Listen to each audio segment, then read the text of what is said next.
Bonjour tout le monde et bienvenue à un autre épisode de Politiquement parlant. C'est le balado politique avec Salim Idrissi et Georges Tsantrizos. Merci beaucoup d'être là à tous ceux et celles qui se sont abonnés à notre chaîne YouTube. Un énorme merci. On essaie de grandir un peu cette communauté-là. Si vous êtes des vrais amateurs de podcasts, là, puis vous écoutez l'audio seulement, bien, on est sur Spotify, Apple Podcasts, Google Podcasts, je ne sais même pas comment on les appelle. Mais allez nous trouver, abonnez-vous, aimez, partagez, on l'apprécie énormément. On est arrivé au dernier épisode de l'année, puis tel que promis au dernier épisode, on a un invité quand même très spécial, Salim, et je vais te laisser le soin de le présenter, tu le connais un peu mieux que moi, mais je vais te dire une chose parce que j'ai commencé en politique un peu avant toi, puis moi je n'étais pas tellement impliqué comme toi tu l'as été. Et je vais t'avouer que on était habitué à parler de légendes dans la politique, de grandes personnalités publiques, des premiers ministres, des chefs de parti, des ministres, des personnes influentes dans les partis, que ce soit dans le Parti libéral, Parti québécois ou l'ADQ à l'époque. Il y avait des grandes personnalités politiques. Et là, j'arrive en politique en 2007 et très, très, très, très, très rapidement, on me fait comprendre que il y a des personnes en arrière-scène qui sont également des heavy, là, des légendes en politique. Et la personne qu'on a en studio, évidemment, est cette personne-là. Tu as eu le privilège, évidemment, de l'avoir comme professeur aussi. Donc, je vais te laisser le soin de présenter notre invité. Ben oui, tout à fait, George. Et tu fais bien de le dire parce que cette personne appartient à cette génération où les gens qui étaient en arrière, dans l'ombre, tiraient des ficelles et étaient extrêmement influentes, ces personnes-là. Et cette personne-là, ayant les valeurs à la bonne place, a influencé de la meilleure des manières le Québec et les gens qui ont façonné le Québec. J'ai eu le privilège de l'avoir effectivement comme professeur à l'Université Concordia. J'ai aussi été très privilégié qu'il m'ait accordé tant de temps autour de café, que ce soit au centre-ville de Montréal ou dans les parages, et où il m'a raconté son histoire. Mais son histoire, c'était aussi celle du parti auquel j'appartenais, le Parti libéral du Québec, et j'ai pu malgré mon jeune âge, parce que souvent c'était des choses qui se sont passées juste avant ma naissance ou alors que j'étais très jeune. Et Donc j'ai ça en moi grâce à lui parce que je pouvais pas le vivre par la force des choses à l'époque. Et on est très, très, très heureux que John Parisella nous fasse l'honneur d'être avec nous aujourd'hui. Je vous remercie beaucoup. Premièrement, l'honneur est pour moi. Et d'être avec George et Salim, c'est clair que je suis avec la nouvelle génération, la génération qui suit et la génération qui va probablement façonner les prochaines années. Moi, j'ai toujours, peut-être à cause de mon passé comme enseignant, j'ai toujours voulu regarder vers l'avenir. Et donc, quand tu m'avais invité pour venir, j'étais choyé parce que j'aime mieux être avec des personnes qui ont ce regard dans l'avenir, qui peuvent encore influencer les choses qui vont venir. Moi, je n'ai pas abandonné, mais comme on dit, j'ai fait une grosse partie de mon engagement.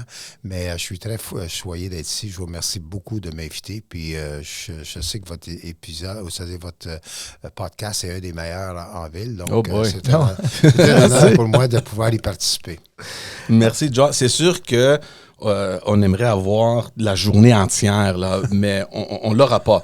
Mais quand même, je veux inviter les gens qui nous regardent, qui nous écoutent. Là, pour ceux qui nous écoutent, je vais le mettre sur la caméra. Il y a un livre qui est sorti il n'y a pas si longtemps que ça. Il y a quelques anannées, en 2015. C'est le livre de John Parisella, La politique dans la peau, mes années avec Robert Bourassa, Claude Ryan, Daniel Johnson, Jean Charest. Franchement, la liste, là. Puis, honnêtement, George, pour toute personne qui aime un tant soit peu la politique, puis tout parti confondu. Parce que le mot gentleman a été inventé pour John Parisella. Je suis d'accord. Et ça, là, les personnes de tout parti politique confondu, de tout bord politiques confondus, peuvent lire ce livre-là avec plaisir parce que, d'ailleurs, il parle des gens d'autres partis qu'il a connus, qu'il a croisés, qu'il a côtoyés, qu'il a admirés, même s'il n'était pas nécessairement d'accord avec certaines de leurs visions. Et donc, vraiment, c'est un livre à lire. Moi, je me souviens que quand il est sorti à l'automne 2015, le livre, je suis parti avec en voyage en République dominicaine et je l'ai dévoré pendant que j'étais en vacances. Puis là, les amis qui étaient avec moi, ils me disaient, mais dis-moi, Salim, là, tu travailles en politique, tu lis la politique pendant que tu es en vacances, peux-tu lâcher le livre? Je dis non, ce livre-là, c'est du bonbon, on peut pas passer à côté. Alors, effectivement, on vous invite à vous le procurer si vous ne l'avez pas déjà lu, puis ça peut être même un beau cadeau de Noël. Voilà. En passant, c'est pas une promotion du tout, c'est par plaisir de dire qu'on a aimé le livre et c'est pour ça qu'on le recommande. Je vous remercie beaucoup. Mais surtout parce que, tu sais, on va avoir une discussion aujourd'hui, puis il y a tellement de connaissances, il y a un historique énorme d'implication en politique, et c'est sûr qu'on peut pas couvrir tout ce qui est dans le livre, puis passer à travers toute ta vie, John, mais pour ceux qui s'intéressent, pour ceux qui suivent la politique ou qui s'intéressent un peu sur ce que j'appelle le backstage de la politique, ce livre-là est parfait. C'est un livre magnifique.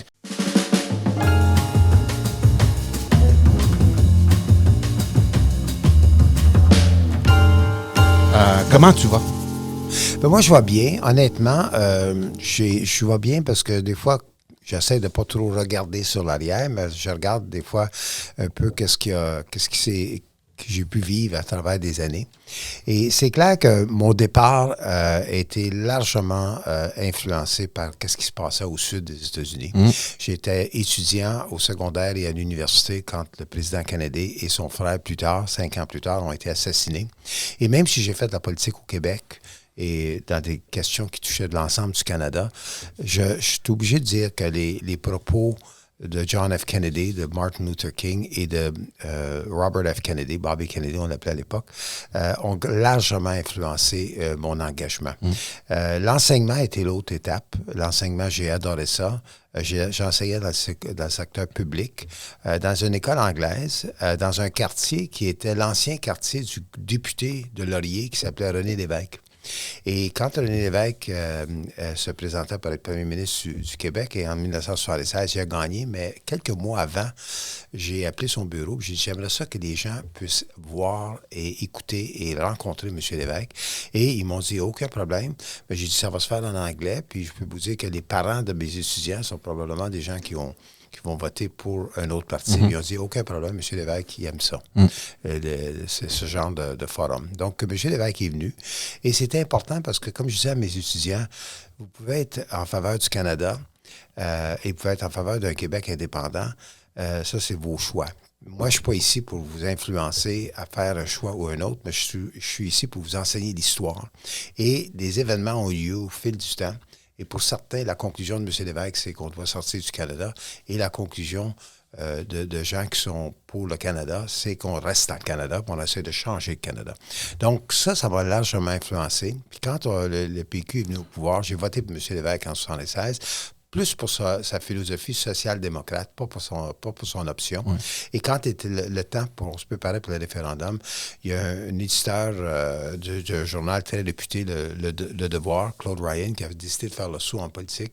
Et moi, j'ai décidé de faire le saut avec lui. Je l'ai rencontré, il m'a vraiment emballé. Je le lisais régulièrement quand il écrivait ses éditoriaux. Et donc, je me suis engagé. Et c'était le début de mon engagement politique. J'ai fait le référendum de 80 et ensuite j'ai fait l'élection de 81 à titre de permanent du Parti libéral du Québec. Donc là, j'ai quand même compris que c'était la politique. Ouais. Et ça m'a largement influencé. Puis s'il y a quelque chose que je peux peut-être donner comme phrase pour les générations qui nous écoutent, qui sont en train de regarder leur choix pour l'avenir, faire une différence. J'ai senti que je faisais une différence quand j'enseignais et j'ai senti que je faisais une différence quand je me suis engagé en politique. Et ça reste trop ma motivation. C'est pour ça qu'aujourd'hui, quand je fais du mentorat avec des gens qui sont 50 ans plus jeunes que moi, je prends toutes les précautions pour être positif, constructif, peut-être même faire une différence dans les choix qu'ils vont faire sans leur dire quoi faire. Et je pense que cette attitude-là a beaucoup façonné ton parcours en politique. Je sais que dans ton livre, tu parles de ces influences-là aux États-Unis, que ce soit de de John F. Kennedy, de son frère ou de Martin Luther King. Il y avait un sentiment qui faisait la politique pour une cause noble. Et c'est ça qui t'a attiré beaucoup plus à faire la politique. Et évidemment, je pense que tu en étais un bon exemple de ça. Ben, merci beaucoup pour ces propos. Puis moi, j'ajouterais aussi que quand on fait de la politique pour avancer des idées. On fait des débats avec des gens qui n'ont pas les mêmes idées que nous. Mais s'il y a une autre phrase que je voudrais laisser à vos auditeurs, la première, c'était faire une différence. La deuxième, c'est que et là, c'est une citation du président canadien, la civilité n'est pas un signe de faiblesse. Mm-hmm. En d'autres mots, vous pouvez avoir des échanges. La personne qui diffère avec vous, ça peut être un adversaire, mais c'est pas un ennemi. Quand c'était fini le débat, je pouvais prendre un café avec, ou je pouvais prendre une sandwich avec, je pouvais faire une discussion avec, puis je pouvais même bâtir une amitié avec. Comme ça, je dirais qu'aujourd'hui, si je faisais le répertoire de mon passage en politique, j'aurais quasiment peut-être autant de gens qui étaient de l'autre formation politique de l'époque que de la mienne, simplement parce que j'ai développé des relations qui pour moi, allaient au-delà des échanges politiques. Oui, effectivement. Puis, il faut dire que, John, tu as eu l'opportunité de travailler aussi avec des personnes qui était aussi pour cette philosophie-là. Hein. Donc, parce qu'un Claude Ryan, que moi, personnellement, je n'ai pas connu, mais de ce que j'ai pu entendre de lui, était aussi une personne d'une grande bonhommerie, comme on dit, et était quelqu'un de parlable. Hein. C'était pas un idéologue ni un populiste. Puis après, quand M. Ryan a quitté la chefferie, il est resté quand même député. J'ai connu le nouveau chef, qui était Robert Bourassa. Je n'avais pas appuyé Robert Bourassa à son leadership. J'avais appuyé Daniel Johnson.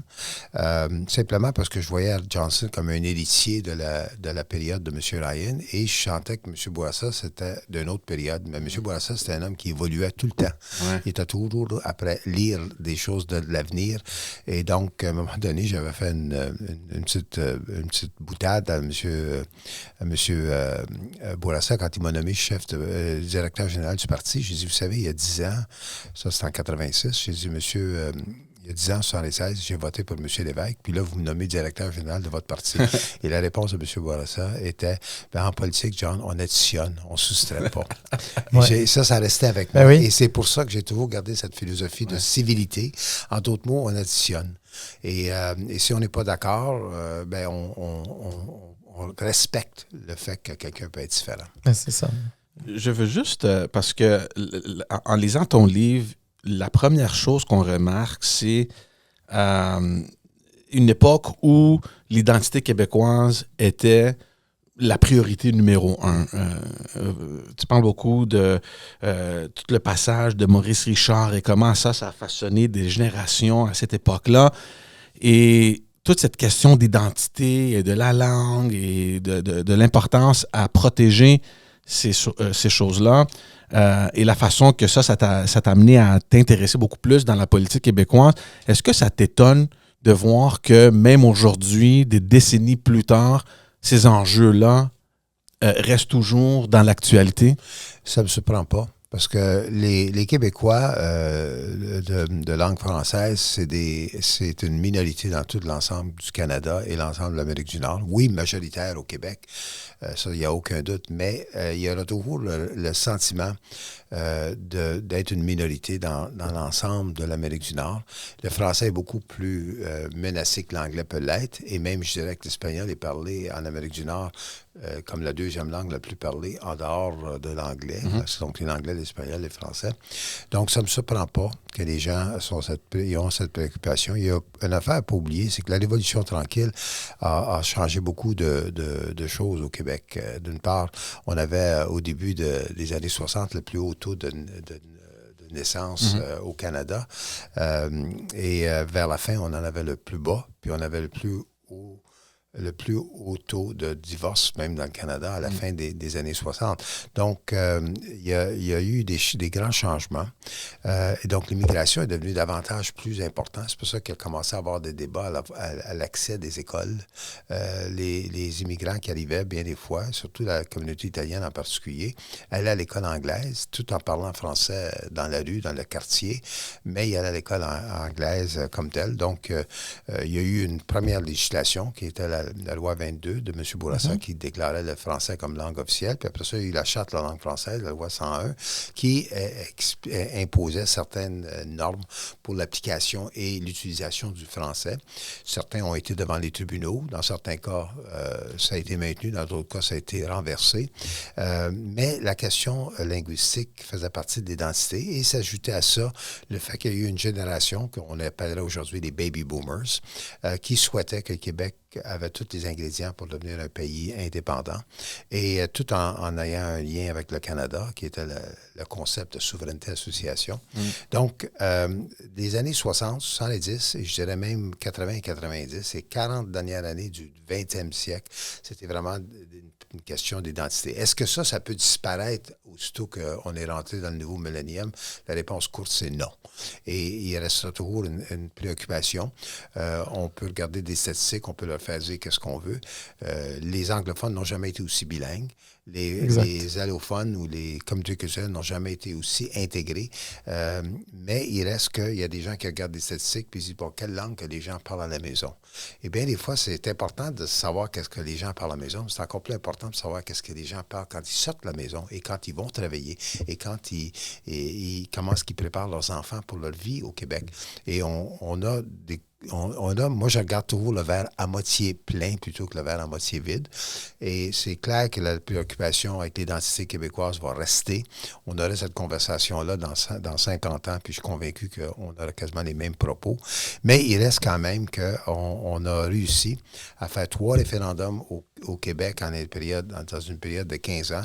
Et plutôt que, comme je dis en anglais, rather than bullets, we use ballots.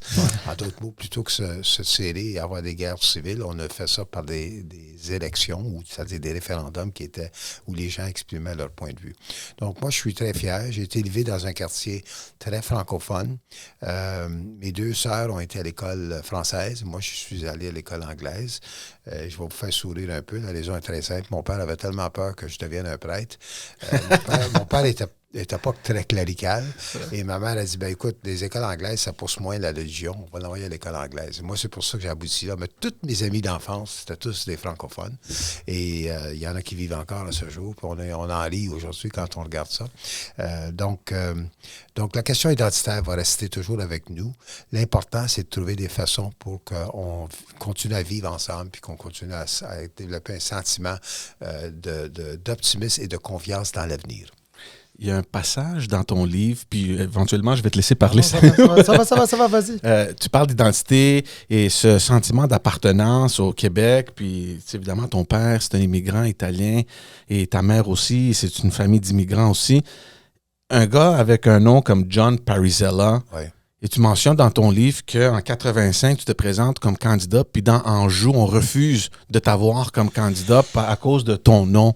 Oui. Et tu sais, aujourd'hui, on entend des affaires comme ça, puis ça donne un peu la chair de poule. C'est comme, oui, qu'est-ce qui se passe? Peut-être, je ne sais pas si je l'ai mal exprimé, je ne l'ai pas relu depuis quelque temps. Il est clair que les chances de gagner le comté, j'étais premièrement contre Pierre-Marc Johnson, qui était à l'époque devenu le premier ministre, qui a remplacé M. Lévesque. Bon, tout de suite, j'avais deux prises contre moi. L'autre élément, c'est que je vivais dans un quartier généralement francophone, donc les gens disent pourquoi que c'est pas Jean plutôt que Parisella. C'est pas le Parisella qui dérangeait, c'est le John. Mais j'ai dit, écoutez, je vais vous dire une chose. Mon père était italien, ma mère ne voulait pas que je me fasse appeler Giovanni. Et ma mère était d'origine irlandaise, même si elle était parfaitement bilingue. Elle dit, moi, j'aime le nom John, donc je ne l'appellerai pas Jean. Donc, j'ai dit, c'est plus par respect et la fidélité envers mes parents. Mais j'ai dit, si vous croyez que c'est un désavantage pour moi, ben, à ce moment-là, je ne suis pas votre candidat. Qu'est-ce qui est arrivé? C'est que j'ai été candidat dans cette année-là, mais dans le comté de Mercier, contre Gérald Godin. Et Gérald Godin et moi, on a développé une amitié. Oui. On s'est envoyé des fleurs l'un et l'autre. Il y avait même un article dans le Maclean's qui disait que c'est rare qu'on voit deux candidats qui sont opposés puis qui vantent le candidat. Alors, c'est intéressant parce que, alors, effectivement, deux candidats opposés, oui. Mais on peut dire que Gérald Godin, qui a été ministre de l'Immigration dans le gouvernement de M. Lévesque,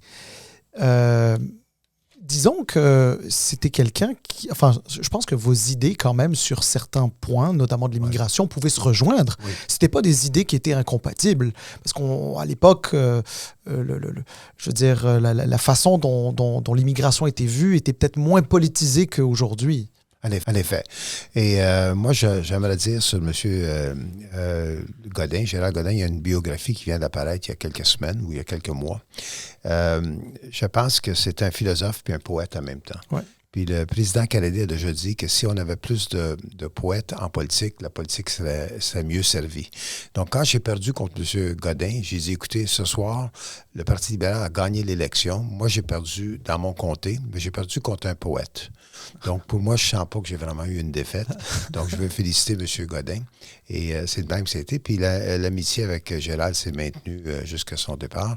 Et donc, moi, je pense, effectivement, il y avait cette ouverture envers l'immigration. Et l'immigration, Claude Ryan a déjà dit, il faut surtout que tu préoccupes la deuxième génération. Tu sais, les gens, parce que les gens davantage absorbent plus les valeurs et les mœurs de la nouvelle société dans laquelle ils sont. Et moi, dans mon cas, c'est clair que je me sens tellement chez moi quand je suis au Québec.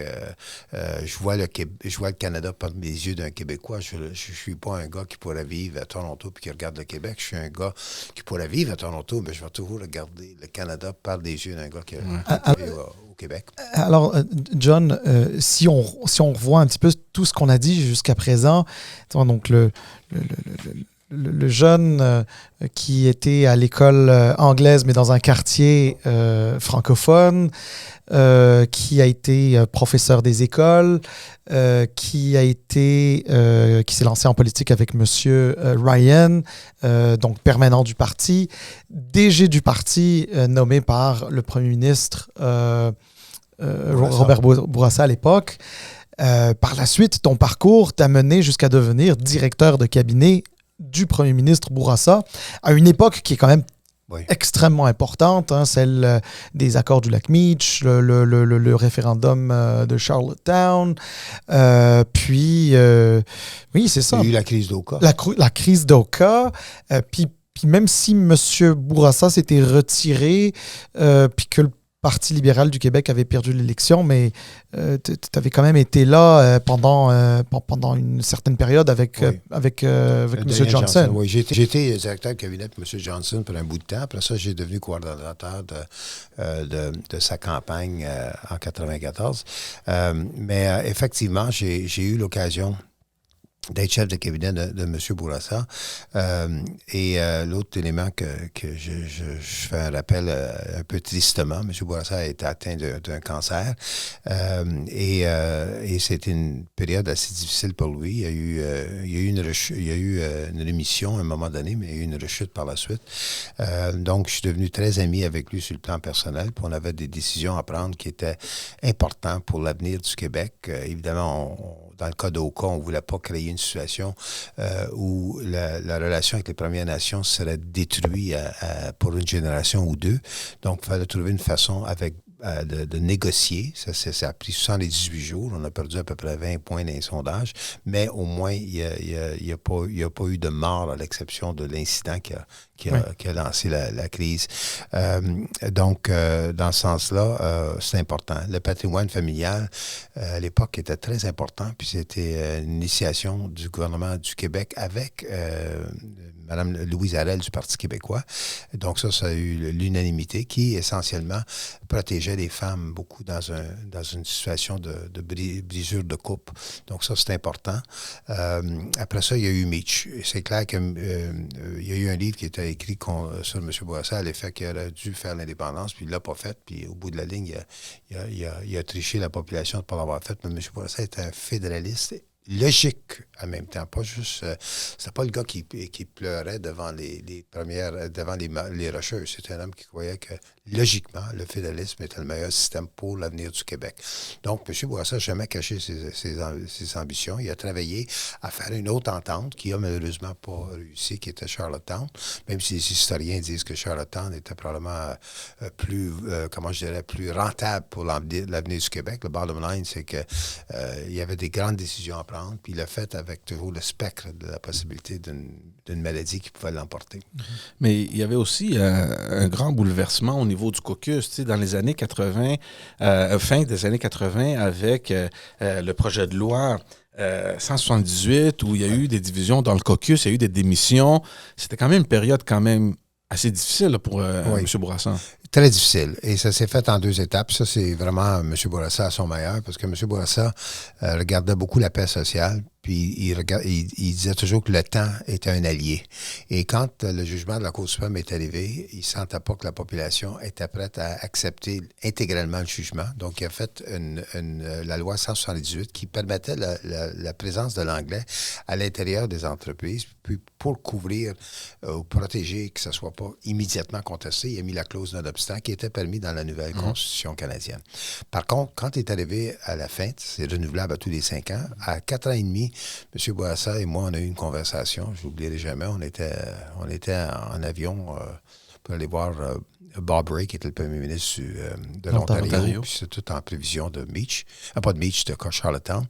Et à un moment donné, M. Bourassa m'a fait une confidence à l'effet qu'il ne se voyait pas se présenter encore, parce qu'il dit, je ne peux pas aller en élection si le cancer revient, puis je ne le dis pas à la population, je ne peux pas faire ça, puis si j'ai le cancer qui revient durant la campagne, imagine-toi la situation que je mets mon parti.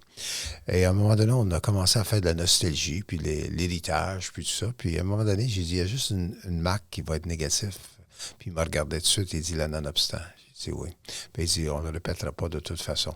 Et moi, j'ai vu ça comme un mandat, ça, c'est en 92. Cette conversation a lieu. Puis en 93, on a fait la loi 86 qui essentiellement permettait la présence de l'anglais, mais la prédominance, l'obligation du français et autres langues, qui ne pouvaient pas juste être l'anglais, ça pouvait être l'italien, le grec, etc., serait pas prohibé, mais pas en prédominance. Ouais. Donc, c'est la loi qui existe encore en ce moment. Même 96 a juste clarifié des éléments, mais elle n'a pas changé cette loi. Donc, ça, c'était un autre dossier qui était dans le 2e mandat de M. Bourassa, puis j'étais chef de cabinet à l'époque. La question de la Constitution semble revenir de plus en plus dernièrement, puis on parle de Mitch Lake, puis de Charlottetown, puis dans ton livre, tu mentionnes que si, dans l'histoire, il n'y aurait pas eu Mitch, Charlottetown aurait passé. Qu'est-ce que tu veux dire de ça? C'était quoi la différence et pourquoi est-ce que le fait qu'il y a eu Mitch avant, ça a peut-être nuit à c'est clair que Mitch a eu lieu parce qu'il y a 2 premiers ministres qui ont été contre l'option ou le choix de leur prédécesseur. Frank McKenna et envers Richard Hatfield qui était pour Mitch. Frank McKenna avait des réserves et Brian Peckford de Terre-Neuve était pour et son successeur Clyde Wells était contre. Donc c'est clair que Mitch n'a pas passé parce que deux provinces ont reculé sur la position qu'ils ont prise. Donc pour les Québécois, c'est vu qu'un peu comme un rejet du Québec. Arrive Charlottetown. Charlottetown, c'était comme quelqu'un l'a déjà décrit comme une grande pizza all dressed. Il y avait des Premières Nations, il y avait le Sénat élu égal pour l'Alberta, et il y avait tous les éléments de Mitch qui s'intégraient à l'intérieur de Charlottetown. Et il y avait une clause qui est la plus importante de tout, puis c'est venu de Frank McKenna, c'est que le Québec garderait toujours le quart de la représentation dans la Chambre des communes, même si la population serait moins qu'avec le quart. Ça aurait été... Aujourd'hui, on serait tellement heureux de voir ça. Oui. Mais, mais Charlottetown, c'était très difficile à faire comprendre, surtout quand M. Mulroney a accepté de faire un référendum pan-canadien. Ouais. Donc, au bout de la ligne, c'est sûr que quand tu demandes à un constitutionnaliste, est-ce que Charlottetown a donné plus de gains concrets que Meach? La réponse courte, c'est oui. Est-ce que les Québécois se sont sentis une affinité avec Charlottetown? La réponse courte encore, c'est non. Ouais. Et Meach était vu un peu comme un rejet du Québec, et c'est pour ça que Charlottetown n'a pas levé de terre. Et même historiquement, il y a personne qui dit on aurait dû avoir Charlottetown. Tu sais, on ne le dit pas, ça. Ouais. Mais moi, je peux vous dire froidement que Charlottetown aurait été un gain pour le Québec. Aujourd'hui, on sera content de l'avoir. C'est ça.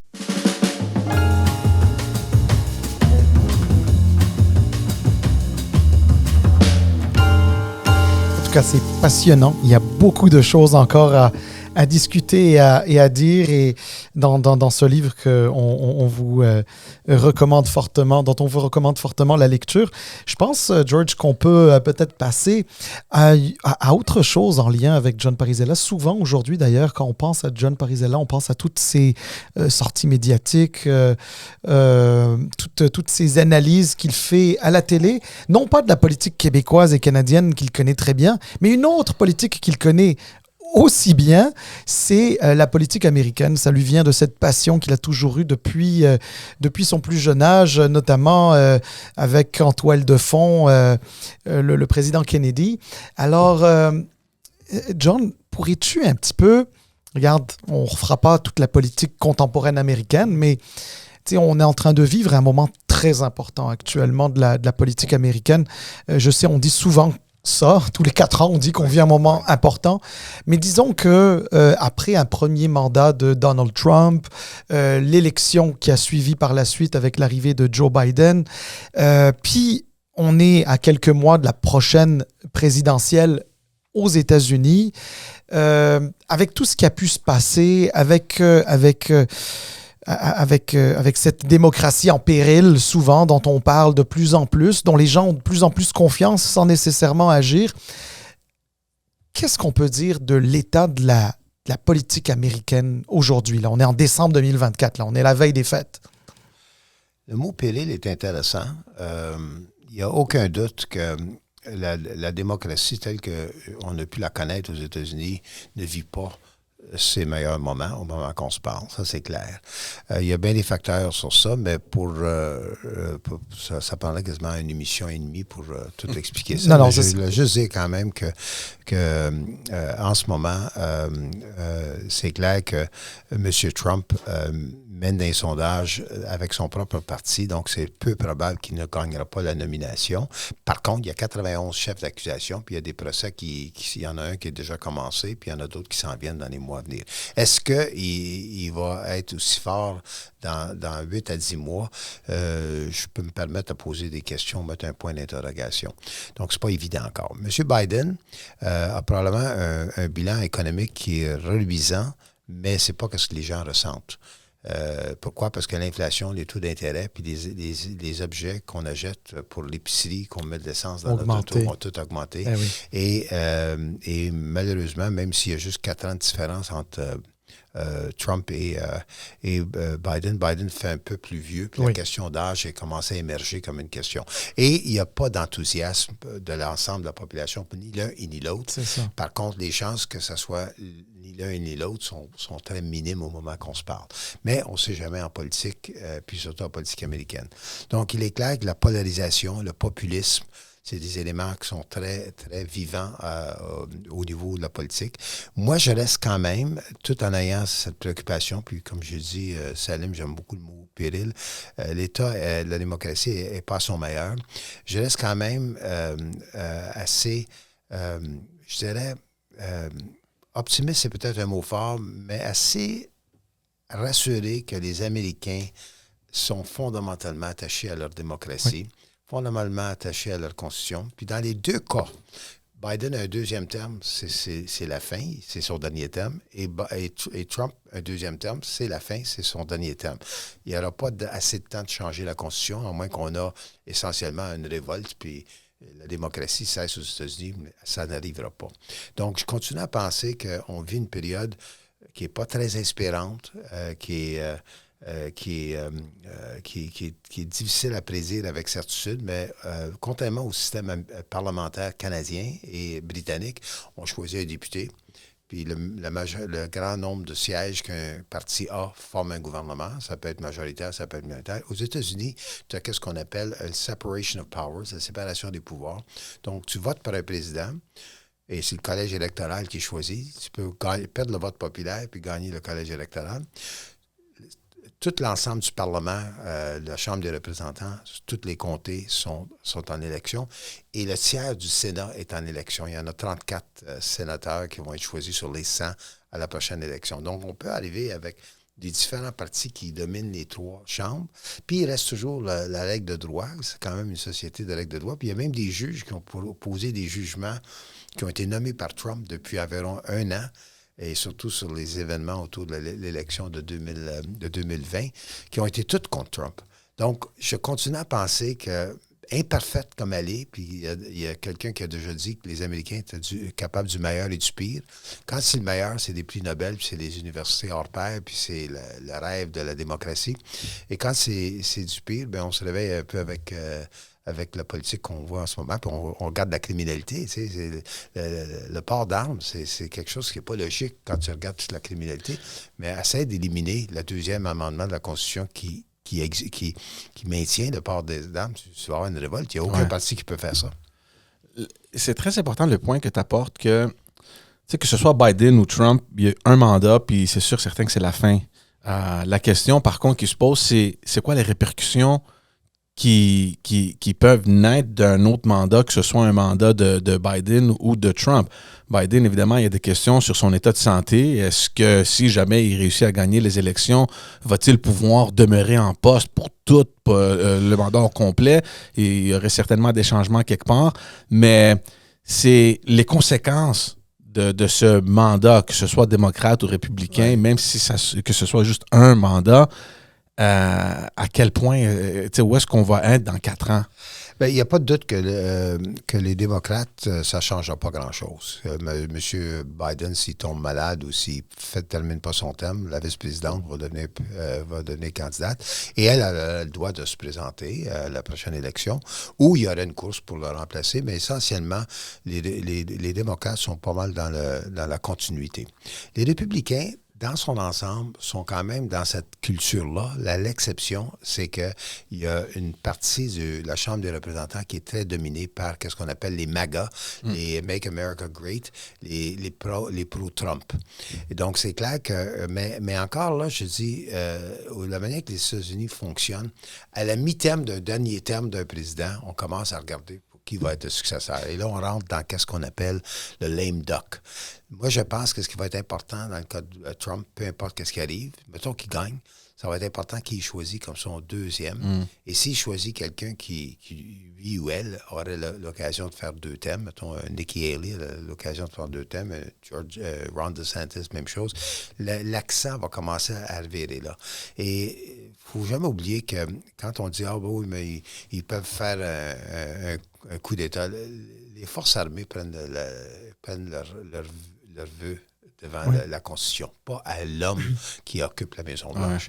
Donc, moi, je continue à penser que la démocratie, elle est abîmée, elle n'est pas à son meilleur, elle n'est pas aussi espérante, mais elle reste quand même en place, dysfonctionnelle par bout, fonctionnelle par d'autres bouts. Je pense que ce que Biden a fait pour supporter l'Ukraine, c'était très bien comparativement à comment il a mal sorti de l'Afghanistan. Puis je pense que sur la question d'Israël, autant qu'il a appuyé Israël avec raison contre Hamas, il dit à un moment donné, il faut faire attention à l'ordre international puis la vie des civils, puis regarder qu'est-ce qui se passe. Donc, on sent que les Américains ont quand même... ça demeure quand même la plus grande force pour le bien-être ou la survie de la démocratie, mais c'est pas les meilleurs moments, puis c'est pas les plus inspirants. Est-ce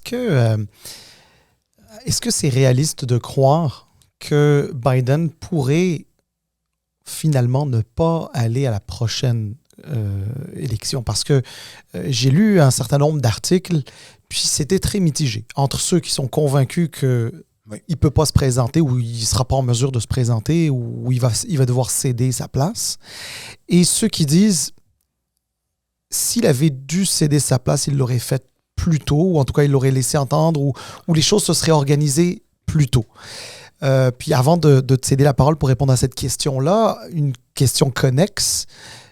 Kamala Harris, elle est la vice-présidente. J'ai envie de dire bizarrement impopulaire. Est-ce que c'est elle, comme vice-présidente, qui pourrait se présenter, auquel cas j'ai quasiment l'impression que pour les démocrates, ce serait terminé? Ou est-ce que ça prendrait comme une espèce d'investiture démocrate pour ça? Est-ce qu'ils auraient le temps aussi de l'organiser dans les derniers mois? Ben, c'est une très bonne question. Il n'y a pas de doute que si M. Biden découvre qu'il y a un problème de santé, j'en suis convaincu que M. Biden ne cachera pas la vérité et se retirerait. C'est clair qu'il n'y a pas la même mobilité physique qu'il y a déjà eu, mais tout le monde qui ont travaillé avec, même des adversaires, sont obligés de le reconnaître, l'acuité mentale va très bien. Donc, dans un sens... Monsieur Biden, à moins d'une surprise, je le vois rester en poste. Par contre, il pourrait quitter. Et comme on dit en anglais, don't compare me to the Almighty, compare me to the opposition. Donc, ne compare-moi pas au bon Dieu, compare-moi à l'adversaire. Donc, autant que Kamala Harris n'a pas des bons sondages, mais elle n'a pas des bons sondages, pas parce qu'elle est moins impopulaire que Biden, c'est que Biden il attire vers le bas. Ouais. Donc, Mme Harris, c'est clair qu'elle s'est définitivement probablement encouragée d'être candidate. Si elle n'y va pas, ben, il y aurait peut-être des autres personnes, je ne prendrai pas trop de votre temps pour faire du name dropping, là. Mais ça pourrait se produire. On est dans une situation que j'ai jamais vue dans le passé. Deux candidats qui sont dans les deux cas, les deux plus vieux dans l'histoire. Oui. Tu sais. Puis un, il fait face à 91 chefs d'accusation, puis l'autre, il semble avoir une diminution de sa force physique comme telle. Donc, les deux font leur âge comme tel. Là. Moi, je peux me permettre de parler c'est une forme d'âgisme, mais c'est quand même une réalité qu'il faut tenir compte. Tu sais. Donc, moi, je pense que ça ligne entre ces deux candidats-là, mais on peut avoir des surprises de part et d'autre. Parce que moi, je continue à penser que les gens qui vont choisir la prochaine élection, ça va être les indépendants et ça va être la sortie du vote traditionnel. Le problème en ce moment, c'est que les gens de Trump vont sortir.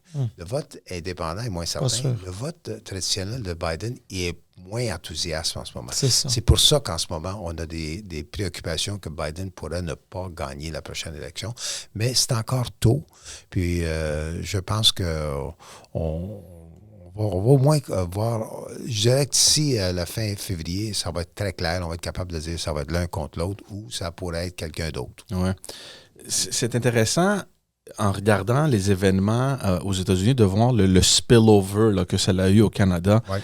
Et on a déjà eu cette discussion avec Salim dans un autre épisode où on a un certain langage qui est utilisé ici au Canada qui, moi, personnellement, me dérange.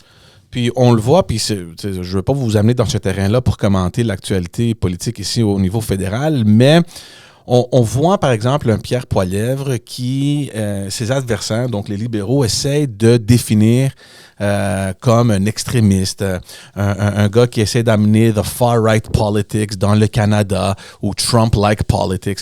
Puis ça, c'est correct. Moi, ce qui me dérange beaucoup plus, c'est les thèmes comme extrémisme, fascisme, far-right. Puis j'ai l'impression que soit on a oublié ce que ces termes-là signifient vraiment, puis la place qu'ils ont eue dans notre histoire quand même assez récente, ou on essaye de façon, par exprès, de peut-être oublier la signification de ces termes-là. Et moi, j'ai peur qu'on commence à normaliser l'utilisation de ces termes-là qui sont pour moi très dangereux. Puis honnêtement, je pense pas qu'on a ce type de personnalité ou même de politicien ici au Canada pour donner ce type d'épithète-là.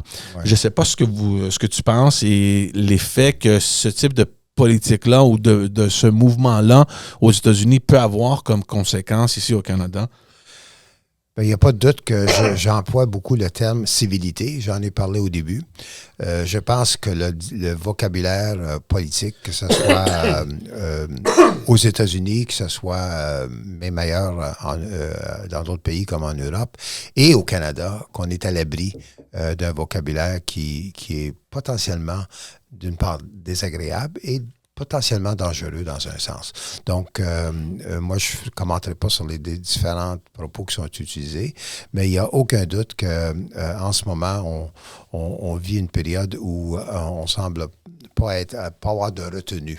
Quand M. Trump réfère à ses adversaires comme la vermine, ou quand il dit que des immigrants sont en train d'empoisonner le sang, c'est des termes qu'on entendait à une autre période, dans un autre régime qui est devenu le plus néfaste dans l'histoire, probablement de l'humanité. De l'humanité, en effet. Donc, c'est clair que c'est pas quelque chose que moi j'encourage. Ça, c'est sûr, je me sens bien mal à l'aise avec ça. Il reste quand même qu'on vit dans une période où autant qu'on lisait des journaux souvent en papier, puis on écoutait les nouvelles à 6 heures ou à 10 heures le soir. Aujourd'hui, les gens vont chercher leurs nouvelles de toutes sortes c'est instantané. Instantané. Oui. Et des fois, c'est fabriqué, puis avec la montée de l'intelligence artificielle, on risque d'avoir encore plus de complications. Donc, ça m'inquiète beaucoup dans ce sens-là. Là, on parle plus en termes généraux. Je suis très inquiète. Mais il reste quand même que le Canada a quand même une certaine civilité dans la façon qu'ils font leur débat. Et je continue à penser que les Canadiens ne veulent pas être produit conforme de ce qui se passe en ce moment aux États-Unis. Non. Il reste quand même que le président canadien a déjà décrit la relation Canada-US en disant qu'on est des partenaires sur le plan économique, on est des voisins sur le plan géographique, on est des amis à cause de l'histoire, parce qu'on a fait des guerres ensemble, on partage des valeurs du fédéralisme et de la démocratie, puis on est des alliés par la nécessité. En d'autres mots, des fois, on est obligé de dire, bon, ben, on s'en va. Puis le meilleur exemple, c'était l'Ukraine, tout récemment. Tu sais. Puis même avec Israël, on est pour Israël, mais on est inquiet sur qu'est-ce qui se déroule en ce moment au niveau de la violence et tout ça. Ouais. Donc, moi, je pense que le Canada a tout intérêt à suivre. Puis c'est notre plus grand partenaire économique, il ne faut pas oublier ça. On a cette frontière qu'on partage. Nos économies sont intégrées. Ce n'est pas des économies séparées. Les produits commencent des fois dans un des deux pays, puis ils se transforment, puis éventuellement sont vendus à tous les consommateurs dans le monde. Donc on a intérêt. C'est sûr que je peux comprendre les Canadiens qui sont inquiets en ce moment.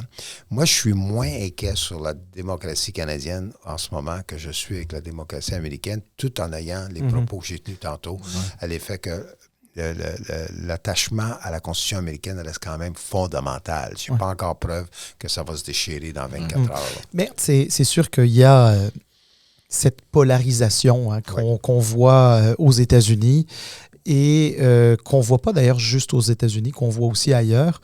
J'ai l'impression que les Canadiens commencent à la ressentir, enfin depuis quelques années, commencent à la ressentir au Canada, sachant que les Canadiens, d'une manière générale, on est quand même connus dans le monde pour être des gens modérés, plutôt au centre, un coup à droite, un coup à gauche, mais relativement au centre. Mais ensuite, bon voilà, on fait partie de cette grande civilisation occidentale où on peut voir des pays millénaires connaître certaines difficultés aussi au niveau politique. On voit l'Italie, le gouvernement en place, les soubresauts qu'on peut voir en Autriche. En France, on sait jamais exactement ce qui se passe, mais je veux dire, c'est un parti quand même assez extrême. Je sais que tu n'aimes pas qu'on définisse les partis comme ça, George, mais c'est quand même un parti qui historiquement était quand même assez extrême, le Front national qu'on appelle aujourd'hui le Rassemblement national par Marine Le Pen, qui est en haut des sondages à tous les niveaux de la politique. On a vu ce que ça a donné avec le Brexit, etc. Enfin, il y a quand même beaucoup d'espèces d'instabilité en Occident. Puis bon, au Canada, on n'est pas un village gaulois non plus. À un moment donné, il y a certains courants un peu populistes qui peuvent apparaître. Puis le rapprochement avec les États-Unis, alors évidemment, John, tu l'as très bien expliqué en citant, je pense, M. Kennedy. Oui. Mais, tu sais, aujourd'hui, par exemple, ce qu'on consomme au Canada comme télévision, surtout dans le Canada anglais. On consomme beaucoup de télévision américaine. On consomme pas beaucoup de CBC qui est pas très, comment dire, populaire, disons, en ce moment. Mais alors, on consomme beaucoup de télévision américaine. Puis c'est très bien parce que nous sommes aussi des Nord-Américains, puis on veut savoir ce qui se passe de l'autre côté de la frontière. Puis on aime ce pays-là. On aime nos voisins. Mais il reste que on importe au Canada des sujets qui deviennent des sujets politiques au Canada. Et je parle de l'avortement, notamment, avec la Cour suprême aux États-Unis qui a renversé le Roe versus Wade. Oui. Puis on parle aussi des armes à feu, on parle de bien des choses qui sont importées chez nous. Alors, selon toi, l'impact des enjeux sociaux aux États-Unis qui deviennent des enjeux politiques, comment est-ce que ça se transpose chez nous? C'est une bonne question. Moi, je dirais que, premièrement, sur des questions comme l'avortement, c'est sûr que nous autres, on a eu le jugement il y a plusieurs années de Morgenthaler, puis il y a eu Roe v. Wade aussi qui s'est produit même avant cela. Je dirais que les derniers résultats des élections 2022 depuis Roe v. Wade démontrent que même des femmes républicaines ont été ont voté pour des amendements à la Constitution de l'État d'Ohio qui permet accès à l'avortement. Donc, on a quand même des fois les politiques et les politiciens qui dominent les nouvelles, mais la population est peut-être pas nécessairement dans ce niveau-là. Comme ça, moi, je pense que au bout de la ligne, il reste quand même que il y a des cas qui sont importants. Nous autres, c'est sûr que on se souvenait justement de ce qui s'est passé à Polytechnique. La question des armes, on est beaucoup plus sévère qu'aux États-Unis. Mais il reste quand même que j'ai aimé ta description du Canada tantôt. Le Canada est foncièrement un pays qui a évolué dans sa démocratie, tandis que les Américains, c'est un pays de révolution. Il y a eu deux grands conflits dans leur histoire. Il y a eu la Révolution américaine, où ils se sont séparés de l'Empire britannique. Et il y a eu la guerre civile. Et même dans les années 50 et 60, l'affrontement sur les droits civiques, c'était pas des débats juste au Parlement, c'était des gens qui étaient attaqués, lynchés, pour employer une expression anglaise, et des gens refusaient de se faire servir dans un restaurant, puis on les mettait dehors, et les policiers étaient là, puis ils attaquaient avec des chiens, tout ça. Donc, c'est un pays où la violence faisait beaucoup partie le Canada, au bout de la ligne, on l'a toujours fait avec beaucoup de civilité, pour employer une expression que j'ai employée très tôt, par des débats. Oui, il y a eu de la violence, mais jamais d'une façon répandue. Donc, le Canada, je continue à penser que sa démocratie reste stable. C'est sûr que le vocabulaire est dérangeant, mais je suis convaincu qu'on n'est pas sur le bord d'avoir une révolution qui mettrait notre démocratie en jeu. Et au niveau des États-Unis, je continue à penser que oui, c'est plus d'affrontement. Les termes sont plus acerbes, sont plus d'affrontement. Mais il reste quand même que ça demeure la plus vieille démocratie dans l'histoire, puis la plus stable au fil des années dans l'histoire. Donc, c'est une période qui est difficile, mais Trump n'est pas éternel. Et donc, moi, je continue à penser qu'au bout de la ligne, on va trouver des solutions, mais je ne veux pas être jovialiste. Donc, je dis ça à vos éditeurs. Je peux vous donner d'être positif dans mes propos, mais ce n'est pas du jovialisme. Mais ça ne sera pas facile. Il n'y a aucun doute, ça ne sera pas facile. C'est pour ça que des émissions comme la vôtre, c'est important, parce que vous êtes là après essayer de créer une polémique, puis des discussions qui sont réfléchies et pas des discussions qui mettent un contre l'autre. Donc, c'est pour ça que je suis très heureux et fier de participer avec vous. On te remercie encore une fois. Puis c'est sûr, comme on a dit, qu'on peut faire ça pendant toute la journée. Malheureusement, on doit quitter. Un grand merci à toi, John, d'avoir accepté notre invitation. Je rappelle encore aux gens qui écoutent ou qui nous regardent La politique dans la peau, mes années avec Robert Bourassa, Claude Ryan, Daniel Johnson et Jean Charest, le livre. C'est un excellent livre pour ceux qui aiment la politique et surtout la politique québécoise. Allez vous procurer du livre. Ça va faire aussi un excellent cadeau, comme Salim a dit durant les fêtes. Salim, c'est la dernière émission. Oui. Encore une fois, on veut remercier tout le monde qui nous ont appuyés depuis le tout début. Qui nous envoie des messages. Merci beaucoup à tout le monde de nous soutenir. Vos messages nous font très plaisir. Exactement. Donc, on va vous souhaiter aussi des joyeuses fêtes. Un joyeux Noël. On le dit, tu sais, joyeux Noël. Exact. Joyeuses fêtes aussi. Puis bonne 2024, parce qu'il faut rester quand même positif. On a des beaux défis devant nous. Puis moi, je reste encore... j'aime mieux vivre une vie en regardant à l'avenir et pas en regardant le passé. Puis je continue à penser que le travail que vous faites, c'est un travail qui fait une différence. Et vous le faites avec la civilité. Merci beaucoup, John. Merci d'avoir été là. Merci d'avoir accepté de te joindre à nous. Merci beaucoup tout le monde et on se voit dans la nouvelle année avec des nouveaux épisodes puis plein d'invités spéciaux. Puis on a plein d'affaires qui s'en viennent puis on est très excités pour le programme. Merci tout le monde. Au plaisir.